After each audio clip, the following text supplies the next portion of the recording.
కేజ్రీవాల్ కథలో అసలైనటువంటి ట్విస్ట్ ఏంటంటే ఇప్పుడు ఎవరో ఒకళ్ళు రేపు మాపో పిటిషన్ వేస్తారని చూడాలి. ఒకటి మొన్న ముఖ్యమంత్రి పదవి ఆయన ఉండటానికి అనర్హుడు అంటే కొట్టేశారు. అది కేజ్రీవాల్ వేయించిన పిటిషనే. తెలివిగా వేయిస్తాడు, ముందే కొట్టేసేస్తే ఆ తర్వాత వేయడానికి వెళ్ళేదని, ఇంకొక అంశం మీద రాకుండా ఉంటారని.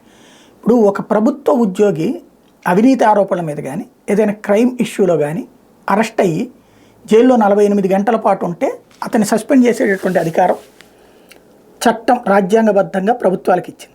మనం ఏసీబీ కేసుల్లో వాళ్ళే చూస్తాం, లేకపోతే ఏదైనా క్రైమ్ కేసుల్లో ఉన్నటువంటి వాళ్ళే కూడా సస్పెండ్ చేస్తాం. మొన్న హైదరాబాద్లో కూడా అట్టాగే జరిగింది కదా. బట్ ఇంతవరకు ముఖ్యమంత్రులు జైల్లో ఉన్న సందర్భాలు లేదు.